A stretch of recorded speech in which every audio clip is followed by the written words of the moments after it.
Hello, and welcome back to another episode of the Goblin Ringleader podcast. And I just want to talk for a second. Turn this down a little bit. Maybe turn this brightness different setting. Is that any better? Maybe a little bit. But yeah, I just wanted to talk for a little bit before we get started today. Definitely not this one. Then mix it orange. Oh, it's the camera. Okay. Well, I'm not going to mess with it too much.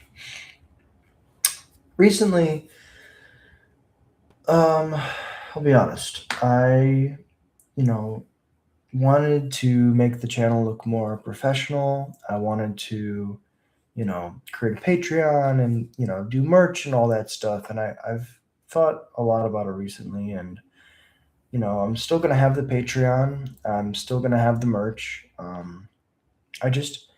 don't feel right asking for, people to subscribe to the Patreon. I don't feel right asking for people to subscribe to the channel. I started this journey just as someone who loves playing goblins, and that's what I want it to be. I wanted to keep it pure, and when we hit 5,000 subscribers in the first like year, over barely over a year, it really blew me away, and I'm incredibly grateful. And I just want to kind of reset the expectation. Is I don't want to ask anybody to subscribe. I don't want to ask anybody to um, just go to the Patreon, buy merch, any of that stuff.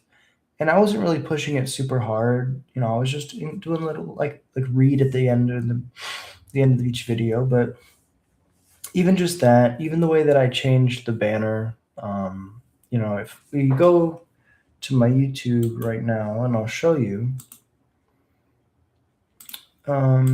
it doesn't look quite like the way that it was.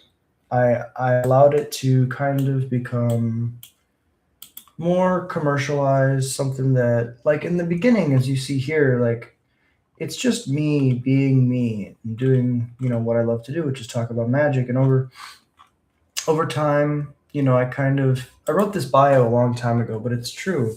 I'm just a full-time working man with a passion for going infinite. Magic has helped me through a lot of hard times, and I hope this channel can help give you some laughs too.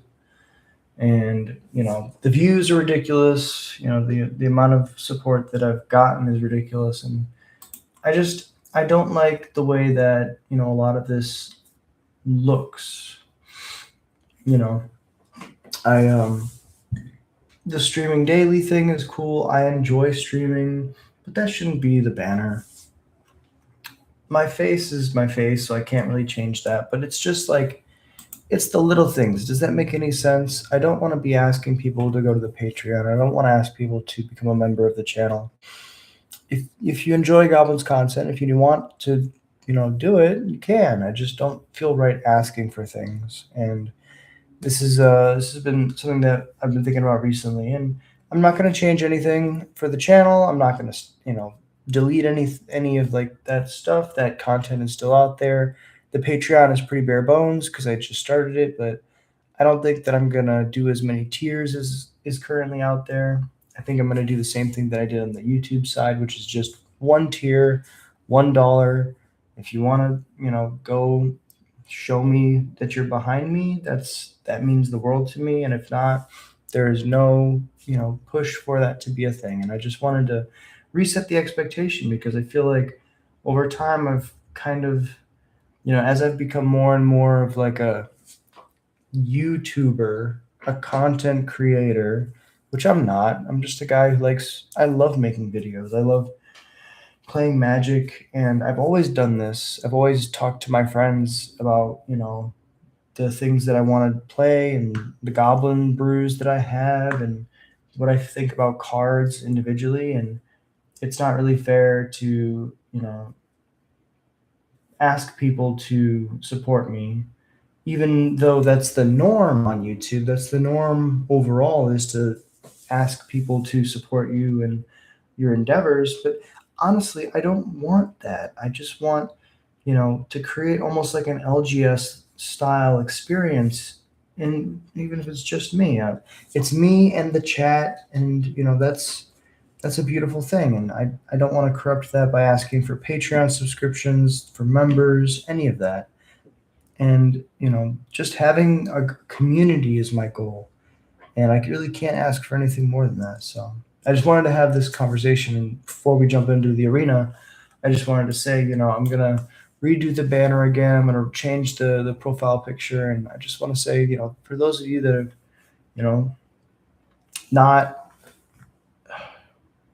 for those of you that haven't, judged me during this period of trying to find, myself on this platform, because ultimately it's weird when you start making a lot of videos and you start getting people who watch you.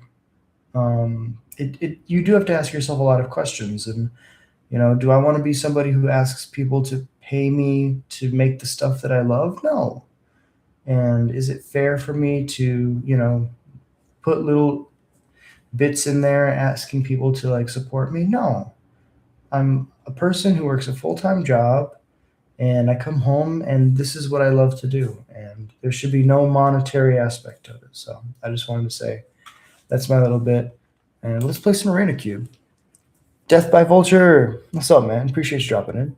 Started watching your videos because you seem like a regular guy doing what you love, finding janky cards. I'm in Des Plaines and I watch all the time. Keep it going and keep it just you. Thank you. That's exactly that's what I want. I just want to do weird and wacky things, and I don't want to have to worry about that's the reason I work a full-time job, is so that I can have the freedom to do these things without the pressure of asking people for money. And so thank you. That really does mean the world to me, Death. So let's do this thing. I've finished the pool. We have 58 cards. I'm thinking we're Mardu. Let's cut Kappa Cannoneer. Cut Phoenix Fleet Airship. Actually, we can cut black cards probably. We're an Urza Saga deck at the base. Oh, it's so hard when you haven't played the deck in a while. Okay. We didn't just do the draft, so it's tough. Cut Grim Lavamancer, cut Redirect Lightning. Chromox is fast mana, Descendant of Storms is a threat. Enlightened Tutor, Path to Exile, Burst Lightning, DRC. Containment Priest can go. Stoneforge Mystic, Cloud Mercenary, Midgar Mercenary. Abrade, Corey Steelcutter, Evoria, Robber of the Rich, Revoker can go. Copter's really good, GT's good. Hearse may or may not be good. Ings Iceberg, Cosmic Grand Zenith, Sage of the Skies can go. Detectives Phoenix, Tersa Light Shatter, Coalition Relic can go. Dion, Hellrider, Rampaging Raptor, Timeless Dragon can go. Because we don't have any, I guess this technically is a plains, but we are going to cut it. 46, 6 more cuts. So we're going to cut the Enlightened Tutor, this is technically a 1, or a 2 if X is 1. Burst Lightning Path. Can we reposition these? Let's go T. Crew. So you have 2 1-drop creatures. This is technically a 0. It's way too many 2s that are not creatures.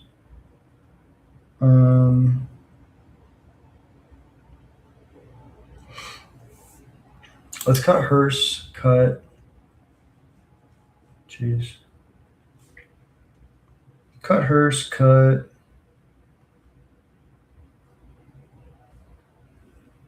Cosmogrand.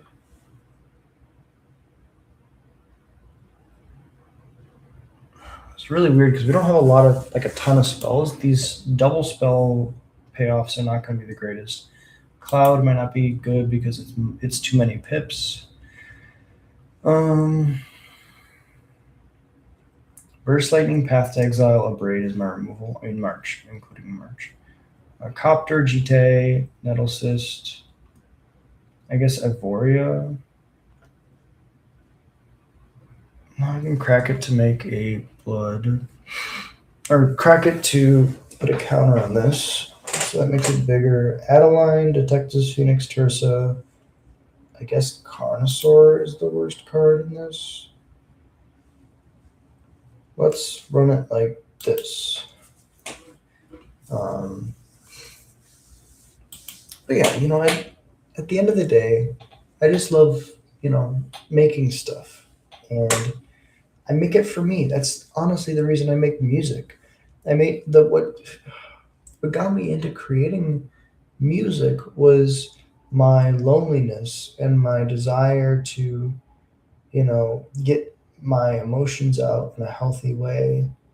And I was able to, make stuff that isn't traditionally good, but I enjoy. And then when I would listen to it in my headphones at work, it would inspire me. It would help me a lot. Oh, I feel like the Wi-Fi's dying.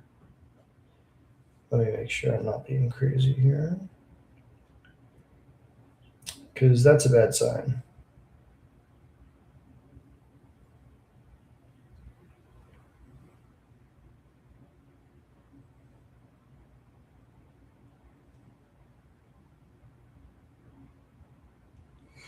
I make very bad. It's like hard to explain.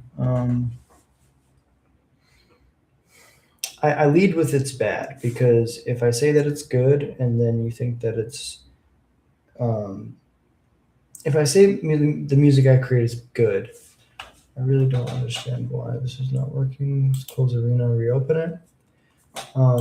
If I say the music that I make is good, then people go into it with the expectation of it being traditionally good.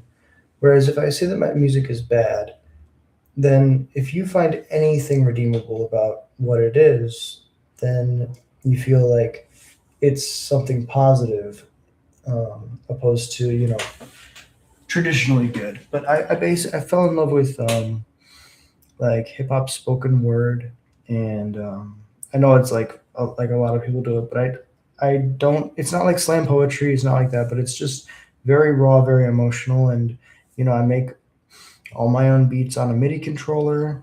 I'm an amateur. I don't know music theory, but it was just something that was an outlet for me, and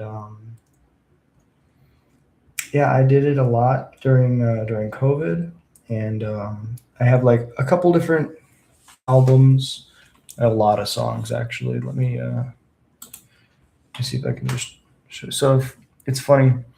Whenever I'm on YouTube, the first thing that always pops up is the topic, and I'm on Spotify, Apple Music, iTunes, anything.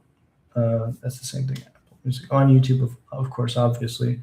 Got 126 songs. I have a bunch of albums, and really, it's just me like making stuff that I love, about life, breakups, like struggles, and yeah, I love it. It's not traditionally good. It's not the greatest music in the world, but I enjoy it, and ultimately, that's what matters. Never worry about what people think. I played an old school ska rock steady band. Hell yeah! Hey, sax is the most amazing instrument in the world. I played saxophone for a couple of years in school when I was younger, and I loved it. Honestly, playing quote unquote bad music does cure your soul. I agree with that 1,000%. Um, it's one of those things where you don't realize how powerful something is until you need it, and then when you find it, you're like, oh yes, this is what I needed. Okay, so next turn we can go Detectives Phoenix, and then I can put the GTA on the Phoenix potentially. We're not going to attack.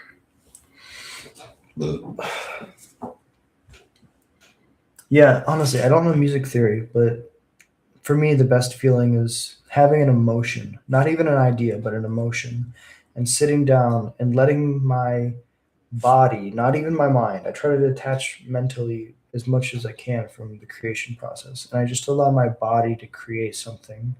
And then I create something in response to that thing. and then I kind of just chain those emotional responses together over and over again um, until something feels right. And that's hard to explain. It doesn't make a lot of sense, but that's like the best way that I can describe how I make music, and I love it. There's nothing like making music. There's nothing like hearing a crowd of people singing a song you wrote. Yeah.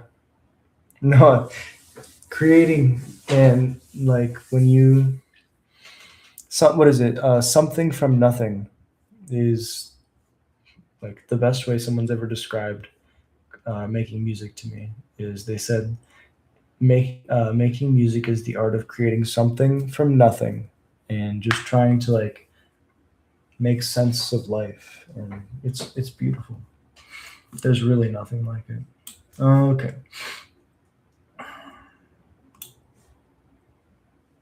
So I could just go Jite on the Phoenix and then kill the Giver.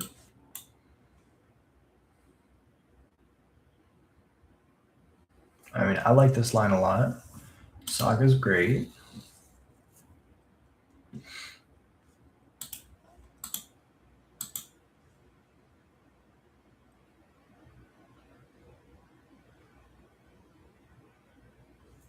Combat. Attack with the Phoenix.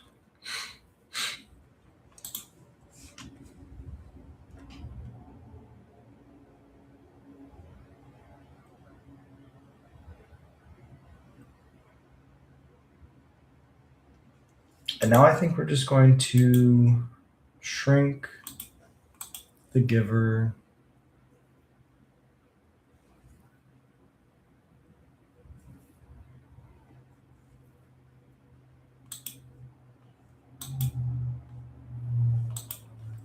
Shrink the Giver.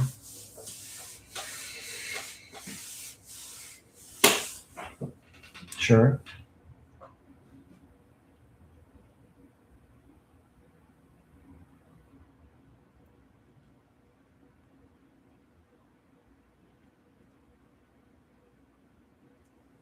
They can double spell this turn.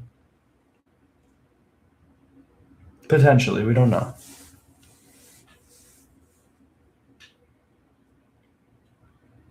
That's one of the things that I want to work on for the channel. I want to make some music for the background because a lot of times I end up singing songs that are stuck in my head all day, or playing different things.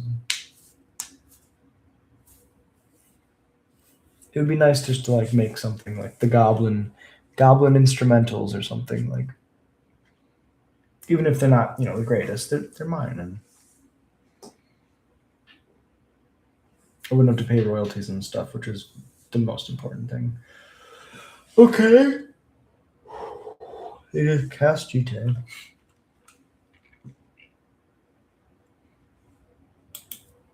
No blocks, go to 18.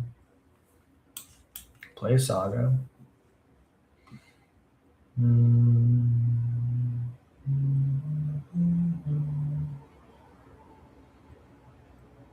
We could just kick a Burst Lightning. Kill the Zenith.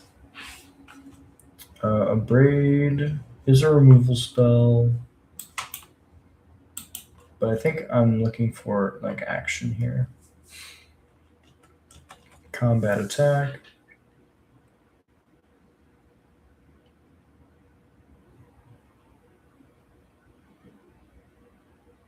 Also, if they haven't played anything until this point, the chance of them having something that the Braid is going to deal with is pretty small. I also have higher quality removal in the deck, so if they do have big threats, I want to be able to get to those faster. Path isn't super bad for me right now because they already have 5 lands, and then March is even better because I have so much mana available to work with. Sarah Paragon does not die to a Braid. That is huge. Okay, we can go play the Plains, play the Boots. That card's great. I can put counters on all my stuff, but I think I'd rather just make a construct.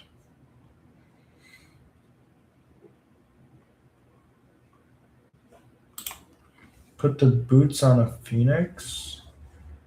Doesn't do enough.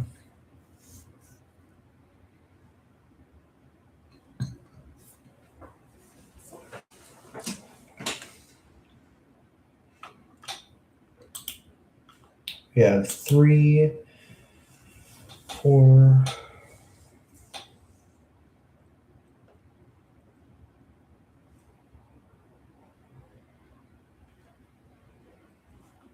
I'll put the boots in the construct. This is fine. Go to combat. Block 3, take 4, go to 8. I mean, next turn they can go Cosmic Grand Zenith plus other spell, make a billion dudes, and then I've just lost my dude for nothing.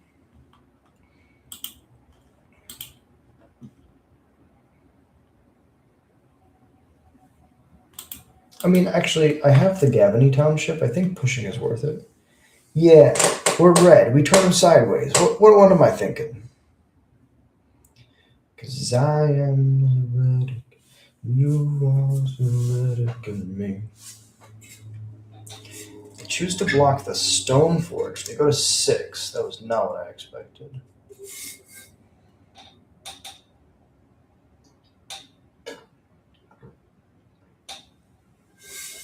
They have a board wipe?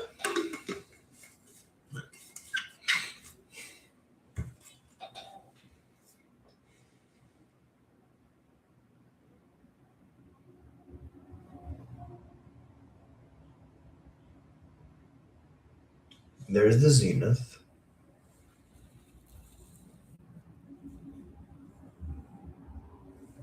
Hellkite kills the DRC.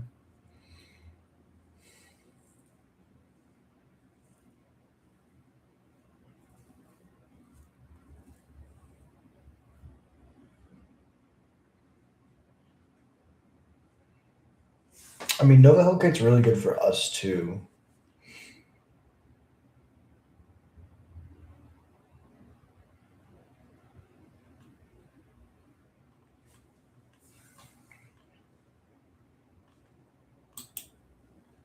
So I'll make a construct in response.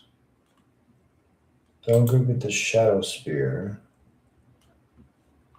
Then I'll play my land.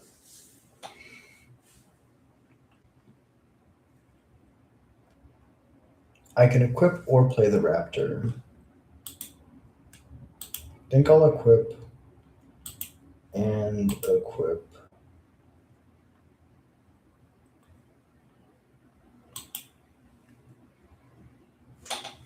Combat.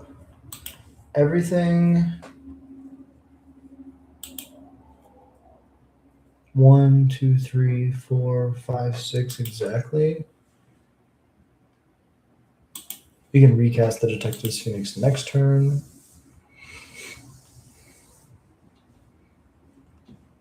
I mean, bestow it. We can bestow it next turn.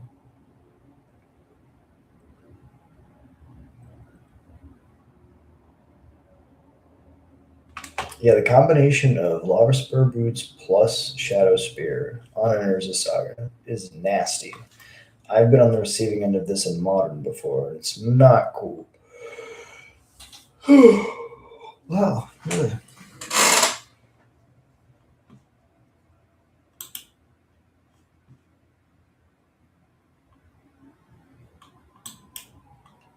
I'll take out the flyer because then they don't have a flying blocker next turn.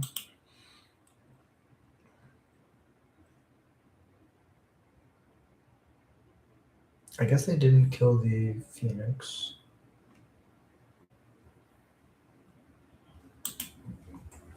Let's protect the Phoenix if we can.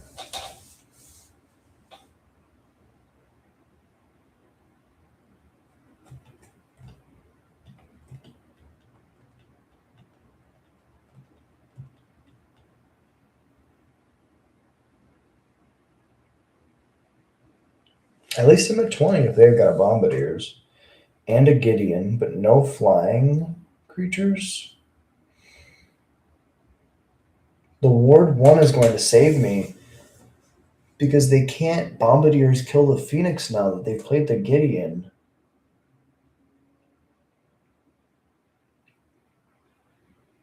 That's crazy.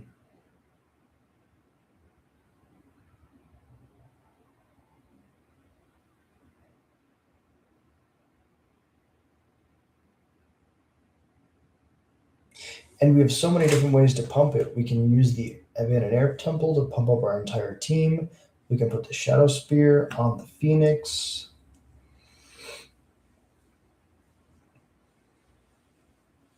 Good game, opponent. Well played. This was really close.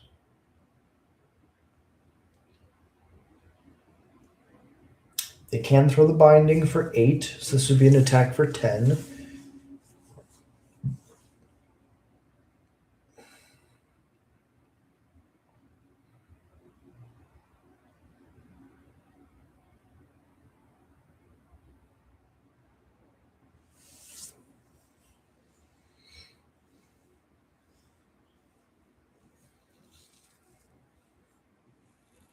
Lava Spur Boots coming in clutch as the MVP, being able to give just enough ward.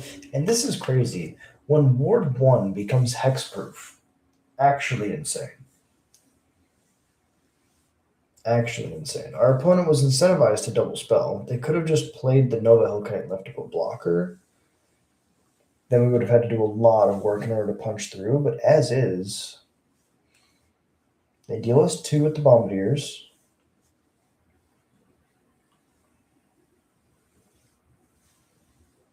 Throw the binding at our face.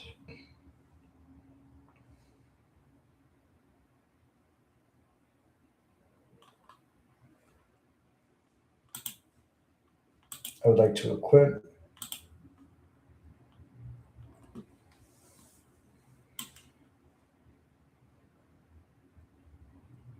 And they concede. Thinking about playing one of our 2 haste creatures, but could just go to combat and attack. What's up, Aaron? Appreciate you dropping in. How do you know someone is botted or trash? 6 gigs update. No one in the chat. Oh, you know what? I really appreciate you watching. I do 8 shorts a day. I live stream every day, and I make a video every day.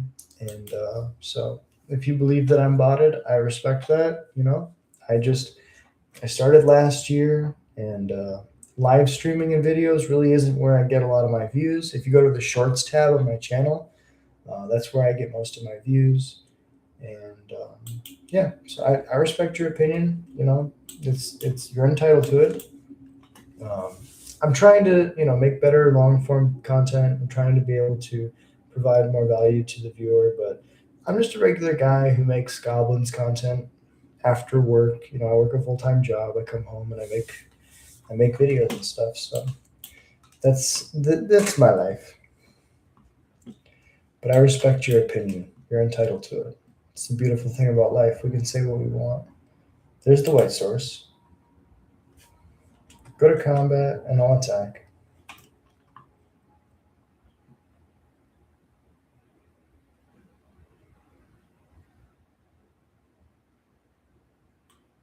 Progress, okay. So they're banned. Do they have a path? Or a swords?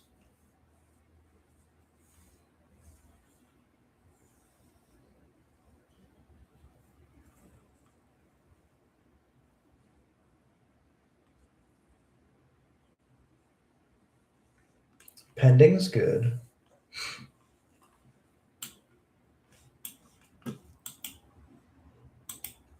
Pass it over. We can activate the saga at their end step, then go to my turn, then activate saga again.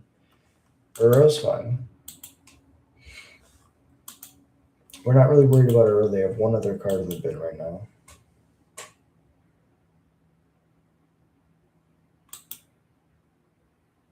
They do have perfect mana, so this might be control. Make a dude. Make a dude.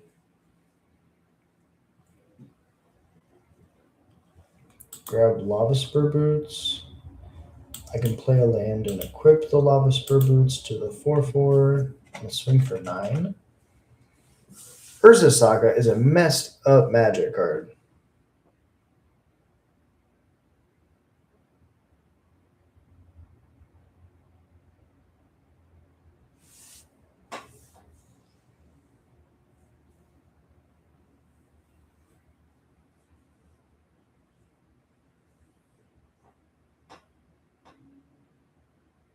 I don't lose any artifacts, which is huge. So they have to lose a land because my Urza Saga died. But we have the same number of cards in our hand.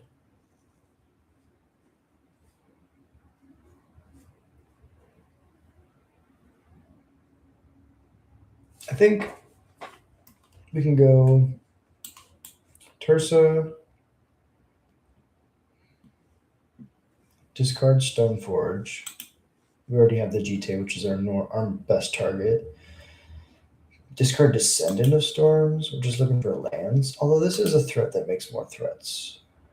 Burst Lightning could go to the face eventually. Combat attack. Put them to 9. 3 other cards, so they need a fetch land.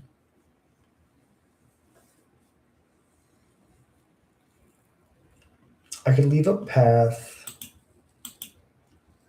Equip the GT to the Tursa. Go to combat. Attack for 3.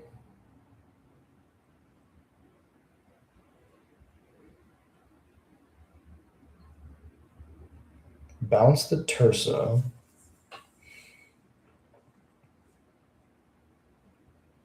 Because there's multiple modes, pathing my own Tursa does not give me doesn't fizzle the Mystic Confluence because the spell will try to complete as much of it as possible. So it'll still resolve the 2 draws, which is the reason I would path the Tursa. Now we can, if we draw a land, go Tursa, Burst Lightning. That's an attack for 5. Burst Lightning deals 2. So we want to draw land as our draws. If we put Lava Spur Boots on the Descendant and pay for the Endure, channel, they only have 9, 10, 11, 12, 13, 14 mana. Triplicate Titan is fine. We have a path for that. We did draw the land. They're at 5. We can go path.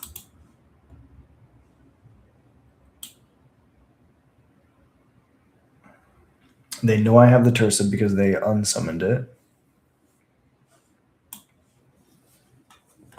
Combat. I'll submit 0. And we'll attack. Good game, opponent. Well played.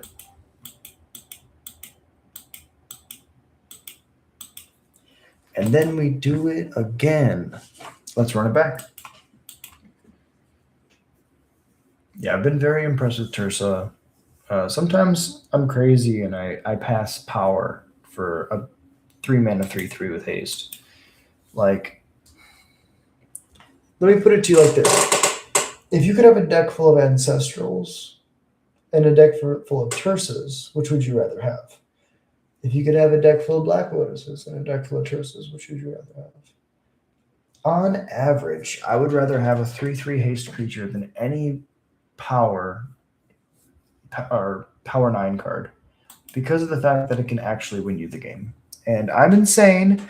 I'm a crazy man, but that's just how I like to play Magic. You know, if you have the ability to go fast mana into some combo, more power to you. That was the variance being on your side. However, if you don't have those exact setup of cards, if the cards don't mesh really well for you, it's better to just have a bunch of different creatures with haste. And so that's my belief. This hand is slow, actually. Didn't realize how slow it was. Pretty greedy keep.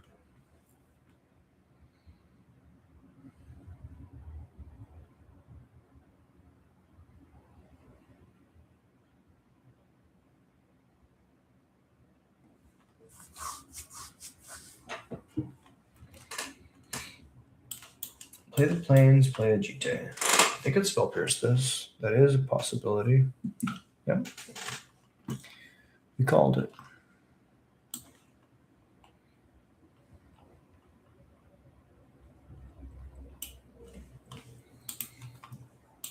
Ooh, that's really good. Nothing yet in the bin. Let's warp a Nova Hellkite. Ping the Skoos, attack for 4. They're at 14. Next turn we go Raptor into Hellkite. We're pushing a lot of damage.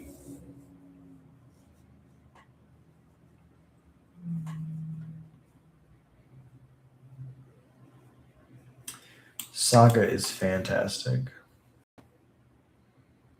This feels like counter magic to me.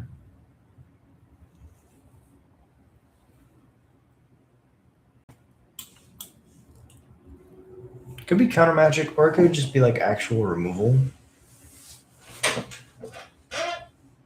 Sure.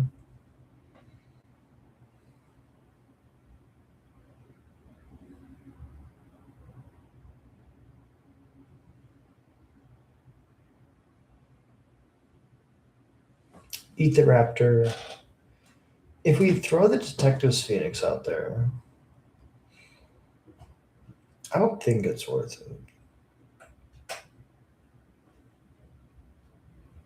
It still gets countered and it still gets eaten.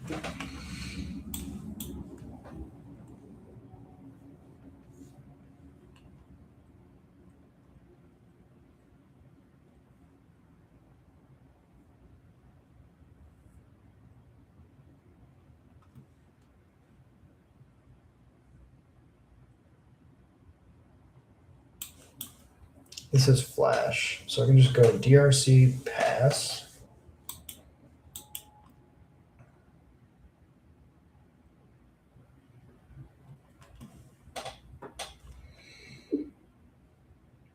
And if I need to, I can flash in the Aang's Iceberg.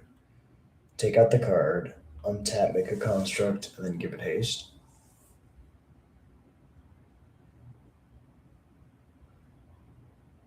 It would only have 3 power, but that's fine.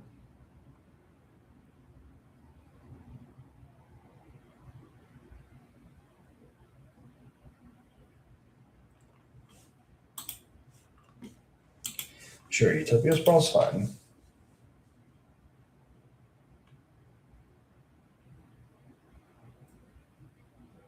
Skoos is an incredibly powerful magic card.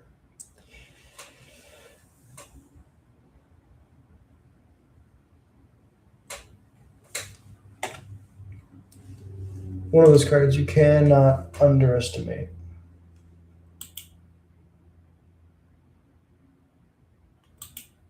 I'll go no blocks.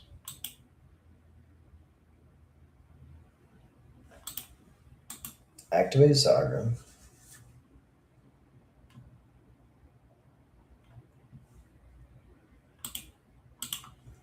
Activate Saga.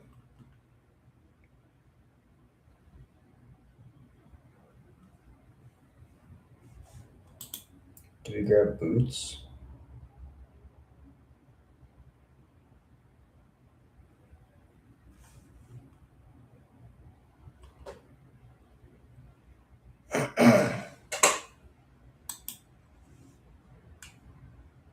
Or do we grab Lifelink?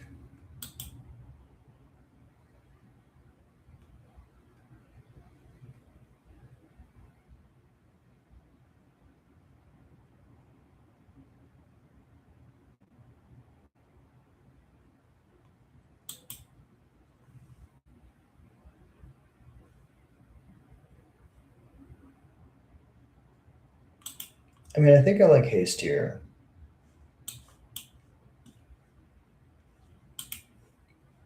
Equipped this one. Combat.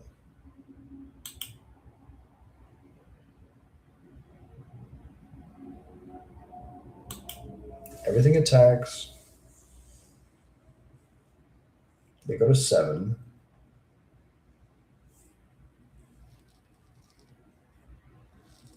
They could have been an 8 and I have a blocker.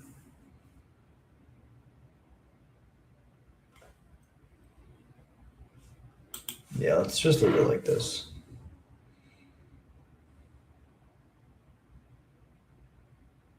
Oof.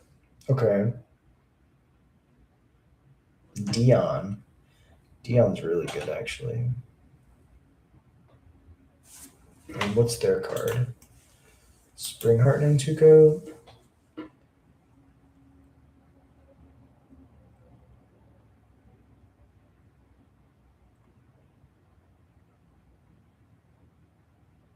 but they don't have any flyers. Let me think. The lifelink would have been huge here now.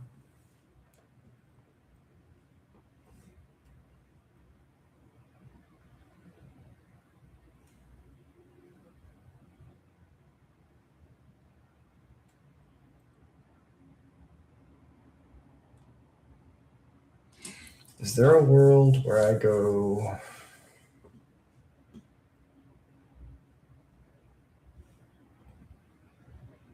They have 5 power in the air next turn, a 7/7 trampler.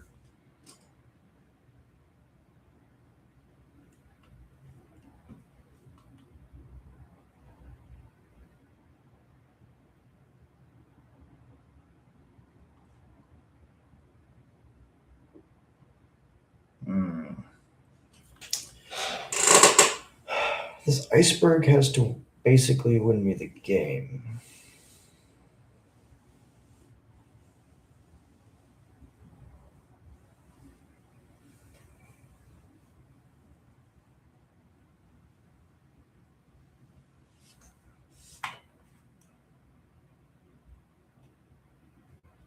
They don't have double white, so they can't flip Dion.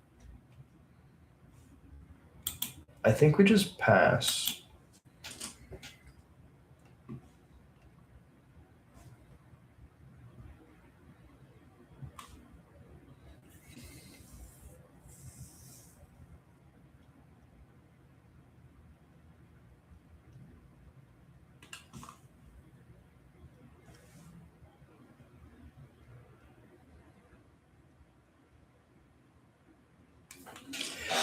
If they attack with both,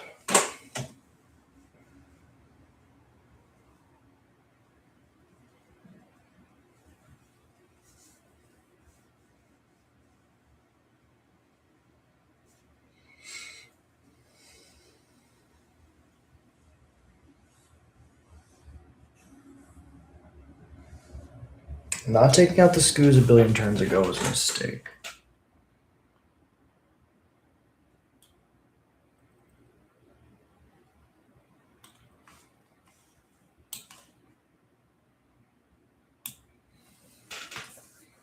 So Aang's iceberg, can we bin a? That's 4 damage right there.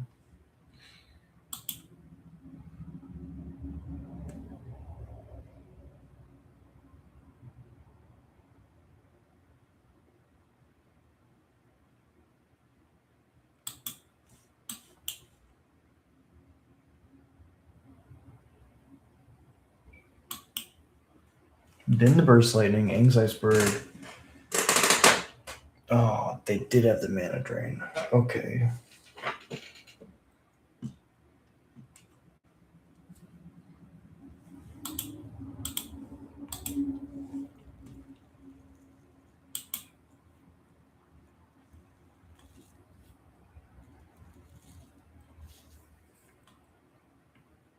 Okay.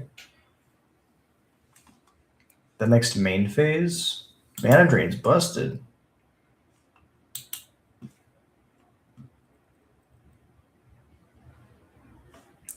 Okay. I need a land. Oh, the land doesn't even help me now because they have the birds. Oh, it's so tough.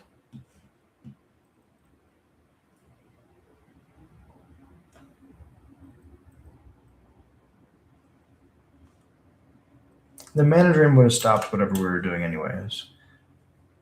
But I think we took the best line. We should have been more aggressive in killing their Skoos. So we can go shoot the skydiver.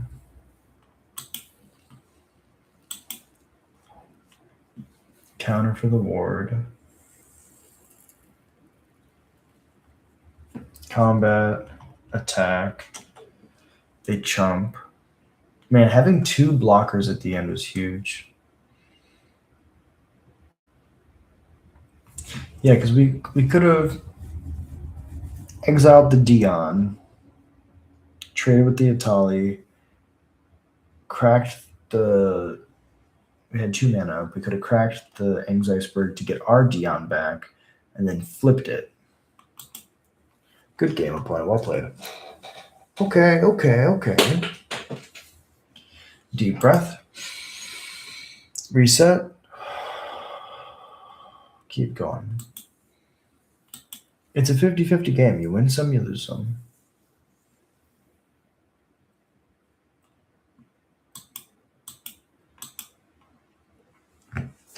I believe in us. We haven't been able to find a Chrome Mox start, which is pretty important.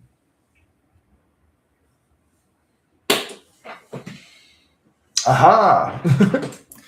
Ask and you shall receive, I guess.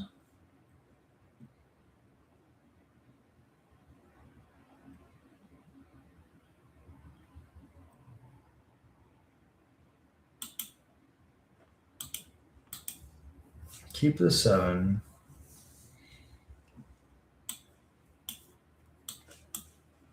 Mountain DRC.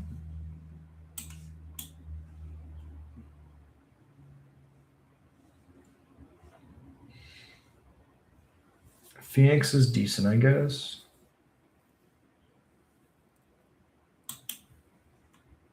We'll exile the Descendant of Storms.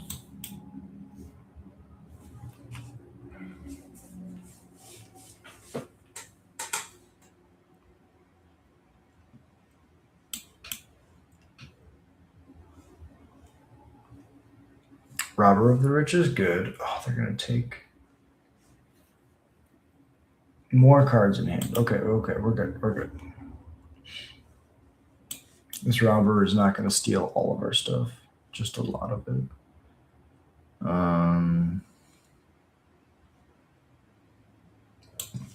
Cast Analysis, trigger. Abrade is good.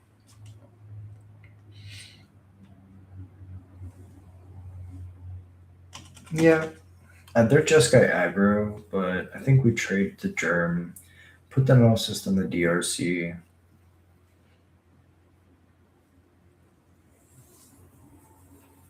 Cast Monastery Mentor, just pass. Play the Mountain.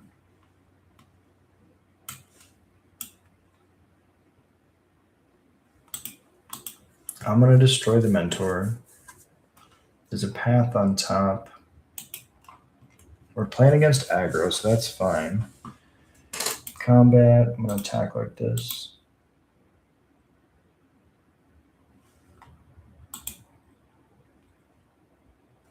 No.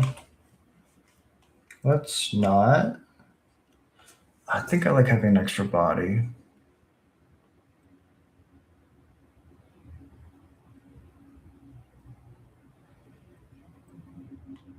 Yeah.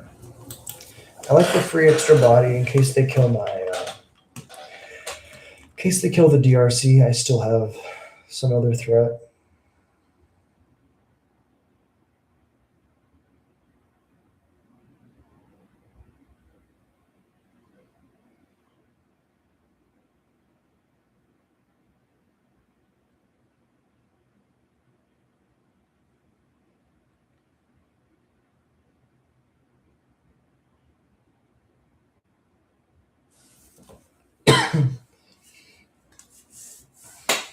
One more creature tokens.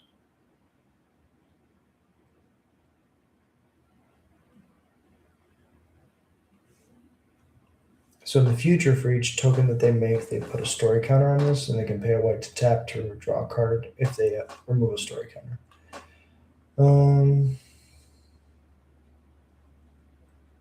I know how powerful Bomat is.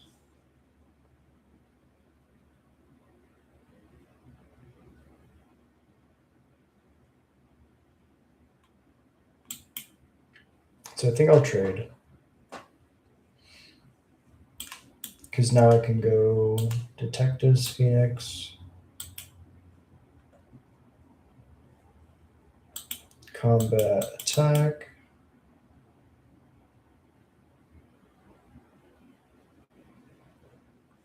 Oh, it's and enchantment? Well, I punted last turn for sure.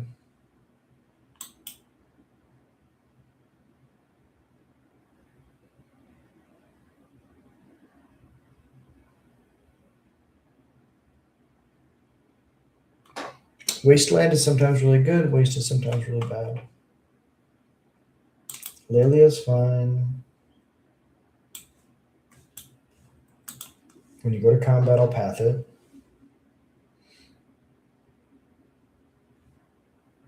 Mana Leak, ooh. It's pretty good.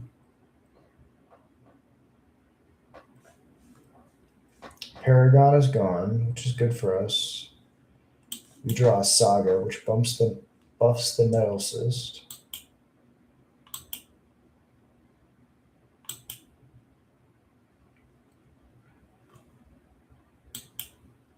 Pass it over. I don't even know if this Chrome Mox helped me this game.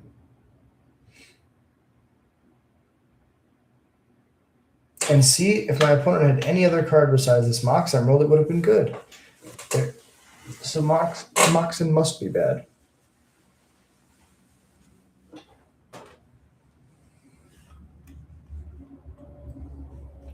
Hardcast Oliphant.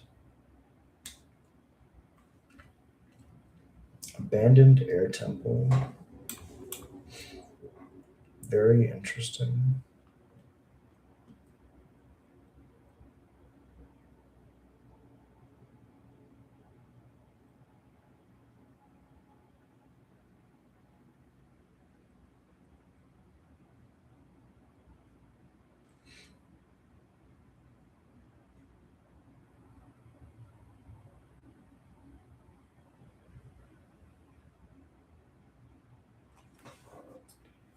We know the Air Temple's going to die because they have the Wasteland. We also know that this, or I guess they can't kill both.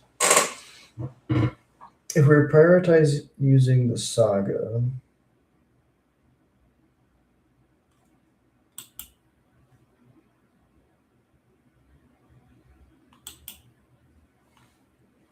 I think we're dead. This second creature, we played this and then this, which did us in.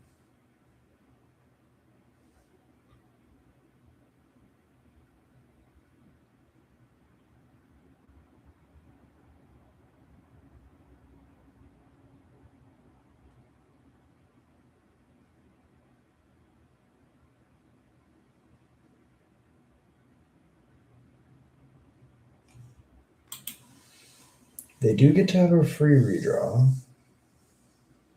I guess not free. A cantrip because they paid mana.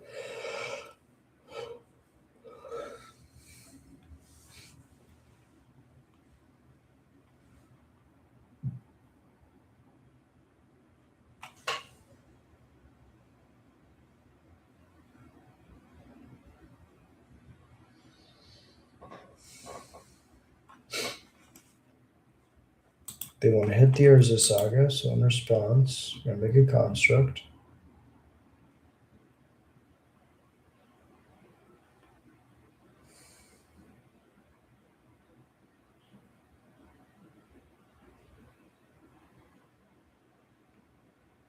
Yeah, Lelia gains trample.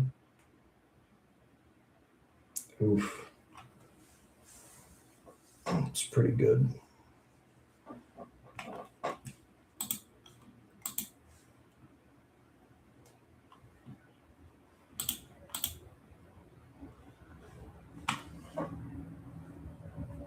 This does not end well for us, but it's okay. Because they can get as much of the toughness out of the way with this petty theft as they want.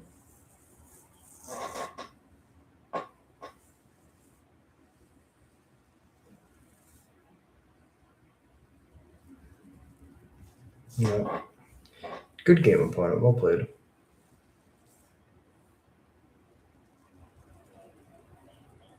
Trample's really good. Trample is quite good. Okay, okay.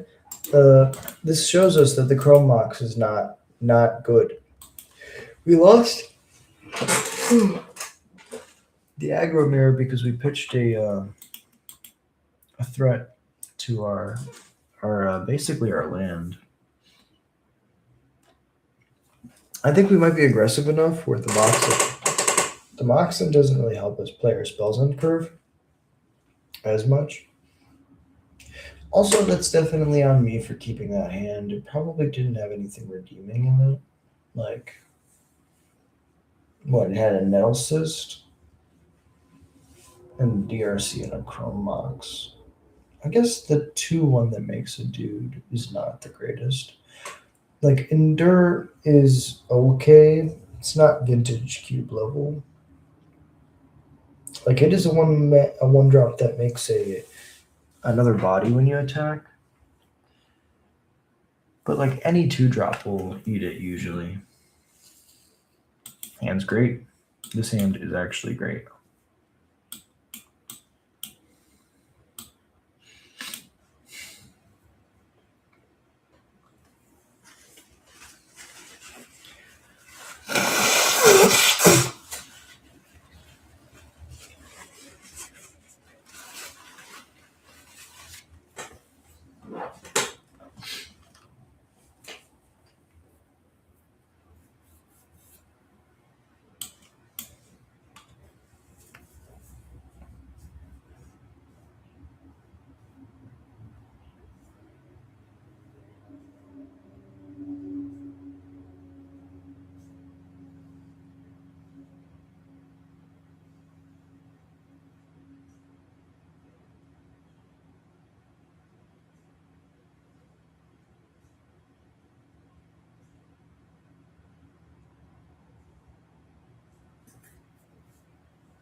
Nothing horrible happened. It's basically like we just flip flopped the play and the draw.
This might seem like a waste, but they could be choked on a certain kind of mana.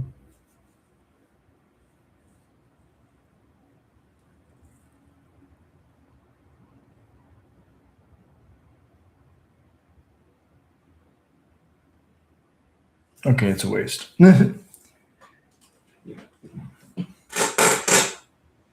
Like if they needed double white or double black, that could have been an easy way for them to fix. So just taking that option away is huge.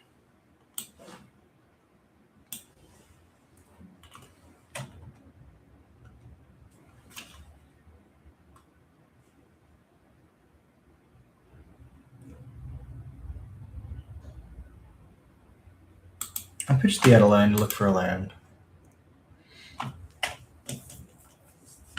Because we could never draw our second planes, and then Adeline's just a completely dead card.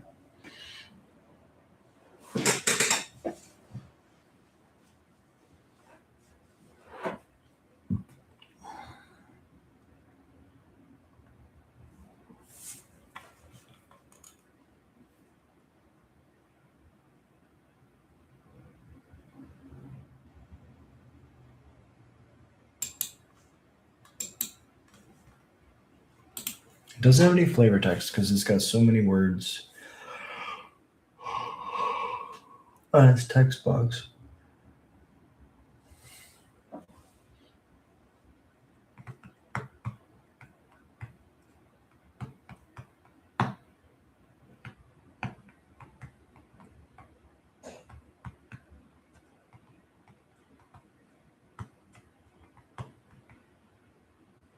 Okay, they have a Barrowglyph. But then we get to go. Oh, we don't want to give them a land though. Let's take out the Barrowglyph. Equip the Tersa with the boots. Swinging for 4.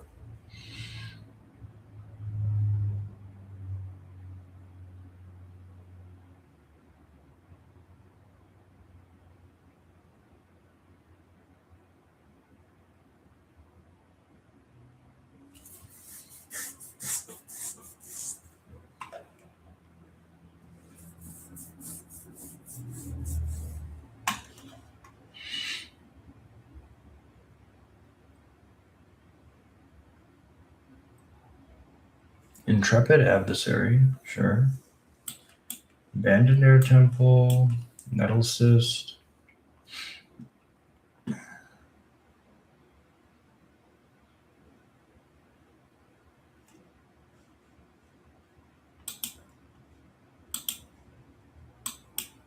I'll equip it to the Tersa. Combat. Attack.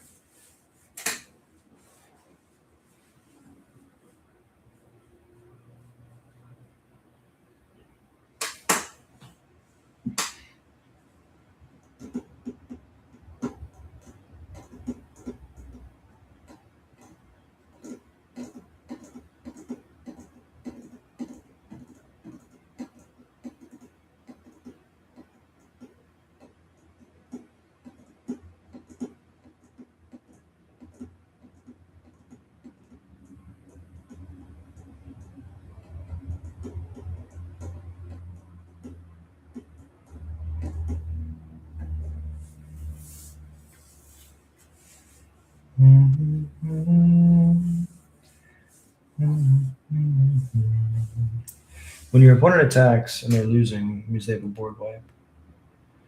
And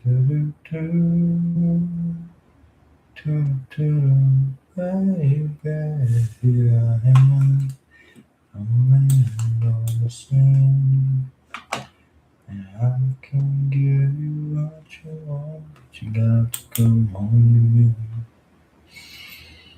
And I got some good old love, yeah, I got some more stuff. And then I'm going back to me, going back home. I'm rolling around by the dozen, and that ain't nothing but tender love.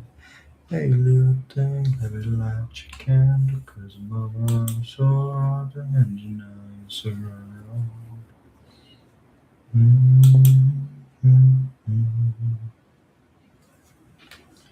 So all in on this Tersa here. This one ring is gonna gain them a little bit of time.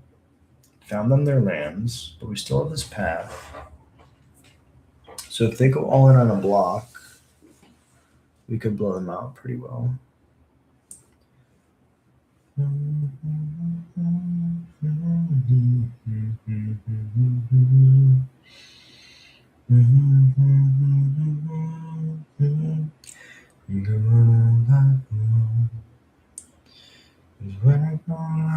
Down by the dozen, that ain't nothing but drugs for love.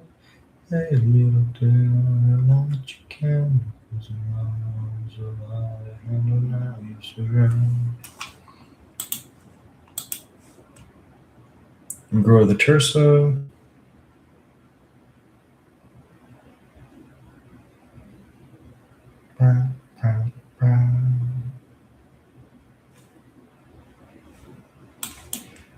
I guess we can do this now.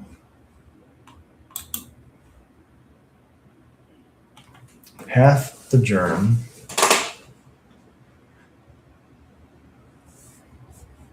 Hey, what's up, Derek? Appreciate you dropping in. Hey, you know what? I respect it. I appreciate you. I like letting everybody say their bit. I trust what everybody, everybody has the right to say what they want to say, but that's honestly, that means a lot to me. Because, you know, if they really wanted to, they could take the time to look and see, that I what I do, I put effort and I try. Let me just leave it at that. I try. And yeah, thank you. You're, I want to say, if not, you're one of few, if not the only, you're one of few people I've given that power to. And so thank you for sticking up for me. It means a lot. Um, how's your day going, Derek? I hope you're having a beautiful day. Well, Nova Hellkite just came out of nowhere, pinging down the final blocker and giving me the ability to smash in for 12 points of damage. Nasty. Yeah, these 3-mana haste creatures, they're pretty good. But what I like to do whenever I get hate is I always, if it's on my phone, it's on the shorts or whatever it is, I like to screenshot it. I like to screenshot it when people get angry or they hate on what I do. And I keep it in like a special folder for motivation. I look at it when I get, I don't know. It's hard to explain. It's like it's a slap in the face with cold water, and you know what? Sometimes you need that. And so, as much as it isn't really healthy, I appreciate you being here for me, bro. All right, this hand looks pretty decent. We go turn 1 mountain, so we don't get to play the Descendant Storms on 1, but turn 1 mountain, turn 2 Stoneforge. And then we tutor up either Jite. There's a couple things we could grab. We could also just, wish we could do that whole, and just be perpetually pissed. No, that's totally fair. 1000%. I respect it. It's hard. It's definitely not easy. This is a creature I'm okay with getting countered, so I'm going to play this first. Yeah, Vulture's dope. Vulture's really cool. I started the stream, Derek. After I'm done, if you want, you can rewind the stream back to the beginning. I started the stream just talking about how, I slowly over time started, like, it's hard when like I've been interacting with a lot of people, other fellow creators, people in the space, and they've all been telling me to do like the same thing. They're all telling me to like really push a Patreon, a merch page, and like I've set all those things up. I've made it, but recently I've been really struggling with like, what's my like me, like what makes this channel like me, and I feel like I've slowly been corrupted almost by like the need to ask people, go subscribe to a Patreon, go subscribe to memberships, and that's not what I want. I don't want to like ask people to like fund the channel. That's why I work my day job. It's not fair to them for me to ask for money. And I want this channel to be a safe space where people can come and just hang out without pressure, because every place else in the world, not just YouTube, but the world puts so much pressure on us to buy things and sell things, and it's ridiculous. And that's why I really enjoy, doing what I do here, because it really just allows me to feel like, what I'm doing is I'm creating almost like an LGS where I'm playing some bad decks, and people can come and comment on what they think of my bad decks, and I love that. That's what I want. I say let's build organically and find your niche on its own. Exactly. Exactly. So, and that's what I'm trying to do. I'm trying to just figure out like what is it that I want to do. You know, I want to play goblins, yes, but like, how do I go about doing that? That's a whole other thing, and I don't think I need this third mountain, especially if I get to redraw. They can crack the spell bomb. That's fine. Um, and I talk to a lot of amazing people, and they all tell me pretty much the same thing, which is that, you know, you need to like have multiple revenue sources, and that's fair. It's probably right, but they don't have to be coming from my audience. That's the thing. I don't need to be asking people for money. And even if it's just something I throw in at the end of the video, like it doesn't feel right every time I do it. Like I like shouting out the members. I like shouting out people like that, but like I don't like starting the video with asking people to subscribe. I don't like starting the video with talking about that kind of stuff. That just doesn't feel right. So I'm making a conscious move shift towards not talking about stuff like that, and just trying to like go back to the old, like what I started this channel for, which is that after a long day of work, I come home and I just play Magic, and I don't talk about really any, like I don't desperately do not want to be a content creator. I don't want to be a YouTuber. What I want to be is I just want to be a guy just playing Magic. And if you want to watch, you want to watch, and if you don't, you don't. And I've noticed, even if nobody else has noticed, I've noticed over the last couple months as I talk to like more and more creators, and more people talk to me like I'm a professional YouTuber, and I'm not. I'm really not. Like the numbers are going up, but that doesn't matter. Like they're just numbers on an app that doesn't mean anything. To me, oh, that was bad. I shouldn't have let them do that. To me, it really doesn't mean anything that those numbers go up. Is it cool? Sure. Like, does it show that maybe somebody out there cares? Sure. But like, do I need to be asking people to sign up to like a subscription because they like what I do? No, that's stupid. And so I kind of feel like I've been pulled away from like the true north of what I want this channel to be, which is to just be, I used to play Magic with my little brother Cole, and he moved away, and he's in finance now, and he does a lot of really cool things. But I used to play Magic with my little brother, and I would talk. I would talk a lot. Cole didn't talk as much as I did, and so I kind of just think about like everybody in chat, like I'm just hanging out with my little brother, and that's why I do it. So it means a lot to me that you guys are here. Well, when you win an RCQ with your gallows, you'll forever be known for that. stay a normal dude. That's easy. Hell yeah. I agree. Okay, do we want to path and response? No. I mean, they used 2 removal spells on that one Ivoria, which drew me 2 cards, which is pretty good.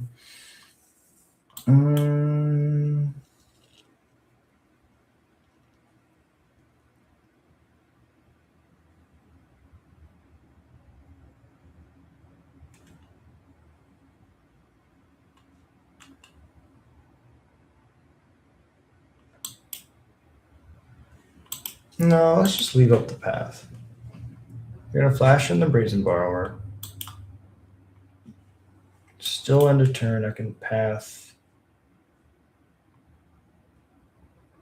This already drew them a free card. I should have done this earlier.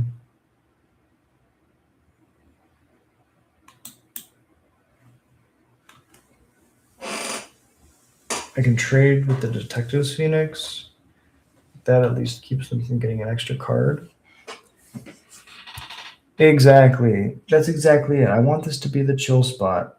I'll lose every single game. It doesn't matter to me. I just love playing. Like, I'm a 50-50 believer. If I win 50% of my games and I lose 50% of my games, then that means that I'm doing well. I love one of my favorite things, what I'm known for, is going to my LGS every week, going 2-2 consistently, and being happy. That means I won 2 games and I lost 2 games, or won 2 matches and lost 2 matches. I did things right and I did things wrong, and I have to work on things and I have to think about things. A lot of people get really pissed off when they don't cash or they don't get their credit back or they don't go undefeated. The way I look at it is, everybody can't go undefeated. And if everybody's mad, besides the one person who went undefeated, how does that help anybody? Really, that makes the whole game store feel frustrating. So I enjoy, I don't want to say not being the greatest gamer, but like, I just enjoy playing the game. And I don't need to win. I can go Mystic.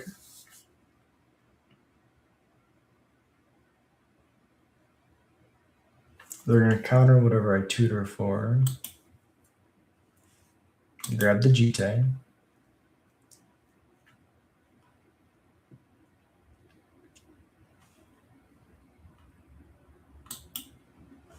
Put the boots on the Stoneforge. Go to combat. Attack. Pay. Make another 1/1.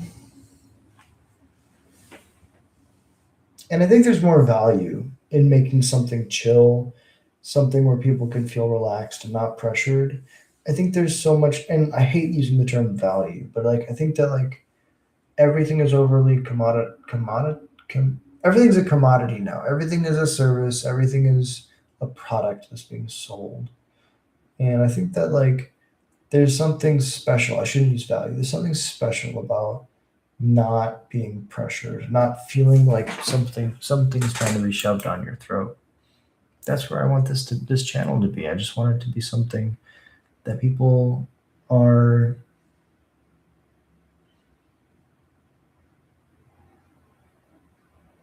I don't want to say comforted, but I want people who like maybe don't have the oh my god, take away my board. Maybe people who don't have the LGS by them, or they don't have somebody who's weird and wacky brewing in their immediate Magic vicinity. I want them to have exposure to that. I want them to be able to see that, because when I was growing up playing Magic, that was one of my favorite parts about the store, were the people who were just literally there doing whatever the hell they wanted, and they had a smile on their face, so you had a smile on your face. And that's it. Okay, so we're gonna go Detectives Phoenix, GT, boots on the Phoenix. Currently, they have me at 1. Potentially, we could win next turn.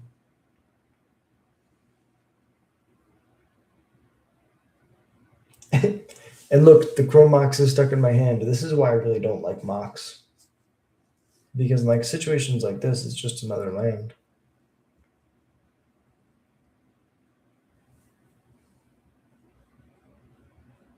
Time Warp.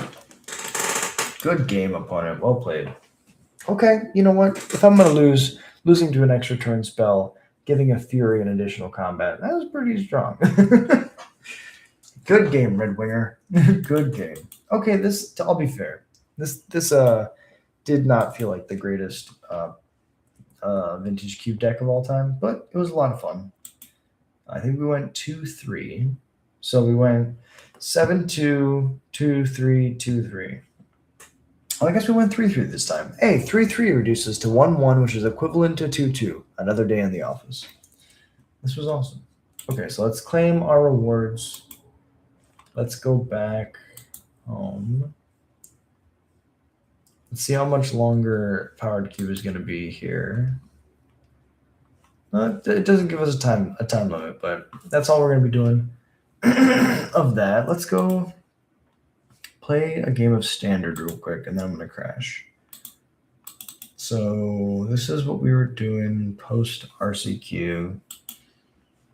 Voice, call, Painter Studio, an additional dropkick. Yeah, I mean this looks really good. Just run it. I've been doing a lot of non-constructed formats recently because of the fact that Lorwyn's coming out so soon. And when Lorwyn comes out, everything's gonna be changing. Like the decks change. All of the testing that I'm getting in with these old lists really doesn't really matter anymore. However, it will be nice to be able to go back and be like, yeah, remember what goblins looked like before Lorwyn?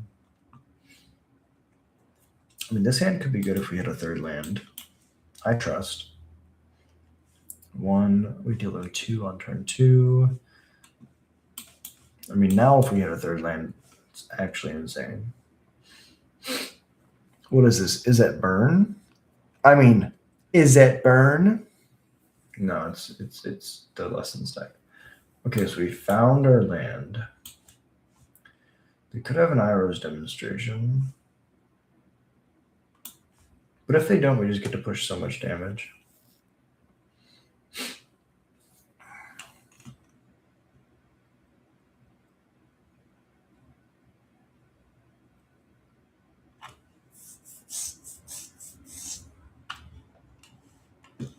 Grand Iroh's demonstration. Oh yeah, Rakdos Goblins is going to be insane. 1000%. Oh, they might just lose this game now. Something for fairies. So the thing that I'm thinking about is if we play Rakdos, we're going to need 4 fire magics, 4 Iroh's demonstrations, because Rakdos is more of like a bigger creature build. We don't play as many X1s, so we're not as soft to Iroh's demonstration, and fire magic isn't a hard board wipe for our own creatures. And we still have this exact same start. Like the only thing that's changing, the deck is mono red right now. So the only thing that's changing is we're getting better cards. I'm super excited. It's going to be amazing.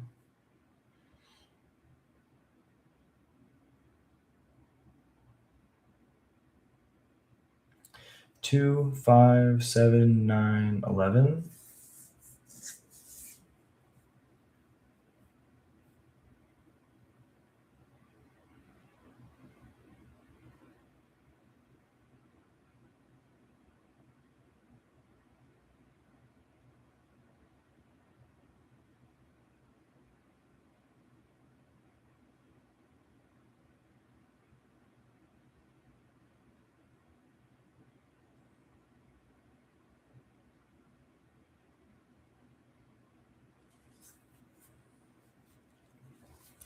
Yeah, I can't wait to. Okay, so they're able to cast the firebending.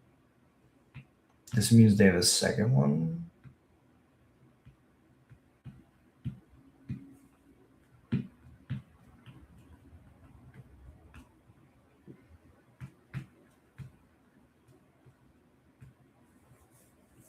Oh, good line, opponent. Opponent found the line to hard white my board. Really well played. So they shock the dropkick, and then they're able to use fire magic to deal 1 to the entire board, which kills not only the Lord, but also kills the rest of the board once the Lord dies. Gotta see what blue in the new set looks like. I'll have to watch as a Hans vid before I sleep. Yeah, I need to make more. So me and my brother are going to be doing a full Lorwyn set reveal or review tomorrow, and then I also have a couple other things planned. I want to start doing like weekly or monthly. I want to try to record an EDH match, and I don't know if I want to do it as like top down tabletop or if I want to do. I just don't know how I want to do it yet, but I'm excited. I'm going as the new year progresses. I want to try to put more and more effort into the into what I make, because there's amazing games that I get to have with my friends, and no one ever gets to see them. So it would just be like this, where I just set up a camera and play, like a feature match is filmed. Exactly. Yeah. Like I want to do more stuff like that because like I just enjoy the topish side. Yeah. Kind of like I really enjoy Card Kingdoms like content. They do a really good job of um, allowing you to see the faces and the people, like the emotional reactions to plays, on top of man, they killed all of the dudes. Yeah, I enjoy the top down, but also like you can see the side, you can see like the posture, you can see the expression and the emotion, because we play Magic for the emotion. We don't play Magic for anything else. Um, we are at max speed, so next turn we can cast this Cranko. Like that's what I was trying to say. A Pro Tour match, 1,000%. Pro Tour gameplay has like always been what's enamored me about Pro Magic. Of course, it's like the highest level, but like I remember Pro Tour Theros was the first Pro Tour I ever watched.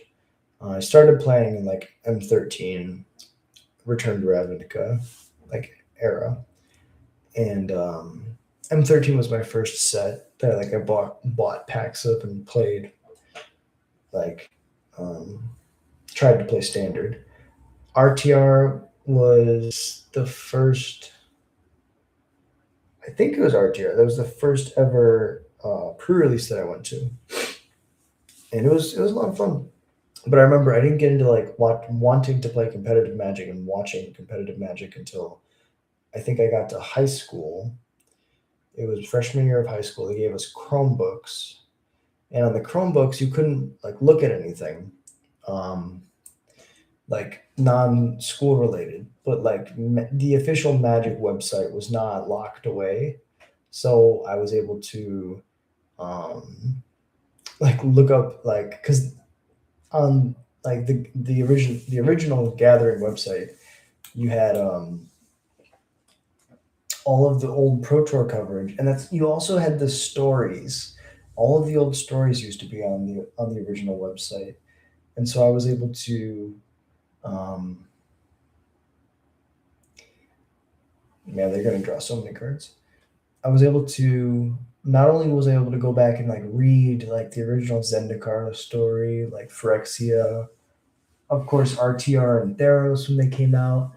But like I was also able to watch like Pro Tour coverage, and that era just inspired me so much. Like Ivan Flock winning with Nick's Fleece Rams, the Jeskai control like mirror in like Theros era, like I think it was Kokano. I'm really bad with names, but there was two really good control players in the finals. Archery tournaments at school, exactly. I heard you can say percent combos, but I bet you'd go undefeated easy with a net deck. Yeah, yeah. I don't know about easy, but the decks definitely do autopilot themselves. It definitely takes like some of the I don't want to say fun. It definitely takes some of the enjoyment away from playing the game when the deck is so good that the outcome is you either punt or win. But you know, my dream is to make the deck that becomes net decked. Like one day, I hope to play goblins so well that somebody else out there looks at it and says, "Oh, I'll try that," and they play it and they do extremely well. Like that. That's my dream.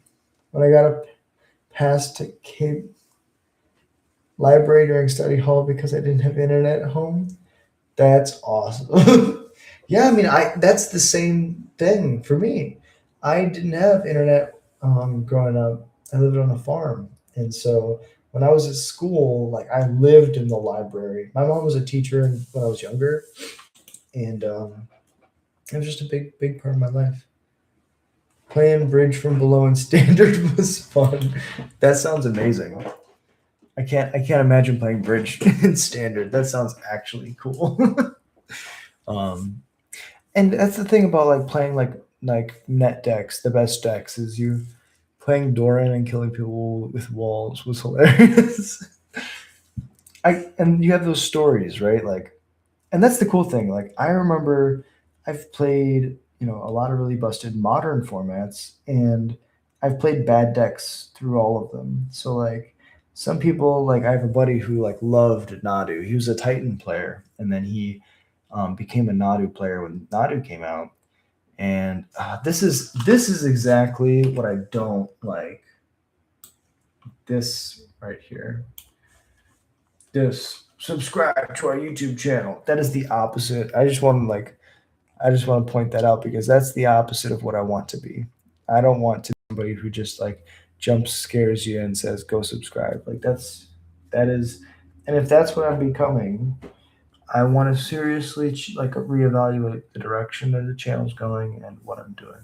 But yeah, um, the question comes down to: is it more fun to be playing the busted deck and then have the experience of playing the busted deck and be able to relate with other people who are in the same boat, or is it better to just go? I was doing something dumb and I had a 50-50 matchup versus the best deck. Um, and that comes down to like personal preference, right? And you know I'm sold on goblins, but I think it would be funny one day to go to like a big tournament and switch it up. Massacre Worm combo with Warp World.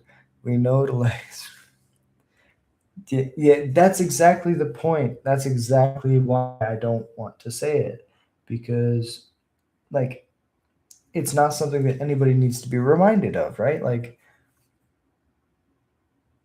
the reason why people don't is because they're already so inundated with things. And actually, big shout out to I'm in a Derek. You're the only one here, so you're the reason I'm going to say this. But after I did my series with Nikachu, we get on a call every Monday.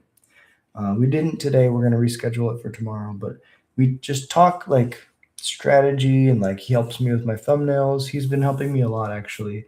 Um, with like how to be more professional and treat YouTube more like a business. But one of the things that he said was, the subscriber count really doesn't matter. What matters is the views. If the people are there and the people like what you're doing, they'll keep watching. And the subscriber count really is just a vanity metric that doesn't mean anything. And that's so true. Um, it doesn't need to be talked about. Like, what matters is that people are watching, and if people are watching, that means I'm doing it right. Um, the numbers at the end of the day don't really matter. What matters are the people behind the numbers. There's an American control deck I played called the yeah. I take the good, leave the bad, right? 1,000%. Um, I respect him a lot because he's successful. He does it full time. Um, but I definitely feel like people will talk you up and try to make you feel like maybe you're bigger than you are, just so that you can. I don't want to say fall, but like maybe you trip and you know people will try to give you a big head, and I have to stay humble and I have to stay in my roots. And my roots are being brutally beaten down every day and being, I don't want to say a loser, but a nobody. And, you know, is it nice when he tells me that like I'm one of the top shorts creators for Magic on YouTube, like numbers wise? Sure. Does that help me? No, it doesn't. Because nobody expected the Spanish Inquisition. That's awesome. The American control deck called the Spanish Inquisition. Yeah, and so I think that to tie it back all around, I just want to the new year has come, and I don't want to I've been thinking about like making an LLC for the business, for the channel, and trying to like make it a business, right? And have all these different revenue streams and worry about that kind of stuff. But really, I think the way I should look at it is, I got a raise at work. It's just a, it's just a, it's a really decent raise at work. And that should drive me to keep working hard at work. And when I come home, just to be myself and enjoy it, because it's not like, I write off a bunch of different stuff and like try to take advantage of like that kind of thing and, be smart about like my taxes and stuff. Sure. Is that necessary? And is the benefit that I would gain from writing off a bunch of stuff from my taxes financially worth the way that it changes my mindset and my enjoyment about the game? No, it's not. It was a tier 2 deck, but in that meta, it came out of nowhere with Burn and Lightning Angels, all while running board wipes and counter spells. That's pretty sick. That sounds awesome. To be fair, I think my favorite decks of all time are tier 2 decks. Tier 2 or tier 3. There's a joke in my friend group where if your deck is a tier 3 or tier 4, it's technically a tier 0 because it preys in the tier 1 deck. It's like, sure. I guess that is technically what a tier 2 deck is, right? You prey on the deck above you. But anyways, I'm gonna go drink my tea and relax a little bit before bed, and then I'm gonna crash. But Derek, I really appreciate you being here. I really appreciate you talking. I know, what was the name? I know Death by Vulture already left, but Death by Vulture, I really appreciate you dropping in and talking. It really meant the world to me to hear you say what you said, and yeah, I hope you have a beautiful night. Thank you so much for watching. Thank you so much for being here. Um, Thank you for being a part of my magic family. The Goblin Horde. So, I usually say a bunch of stuff. I'll read off the members because that was the agreement when I started it. I said that I'd read off the members at the end of every stream, and I will. But I don't know if I'm gonna keep asking for more members. From the top, Alpha Ronan, Tim's Top Decks, Elias Sutter, The Darth Newt, ADDY 100K, Jared Munsterman, and Annan, Riberio, Cypher777, The High Wumpus, AJR, B Rhyme, Gorvisker, Sliver of Nope, Scott McIntosh, Javier Hugo, Valeroth, Yorminger, Terrieth, Needle Burrito, Trucker Philosophy, The Green Ranger, Stanton McCain, Danny Alexandria, Sergeant Farmer, The Uncooked Burrito, Hilltop Healthy, and you.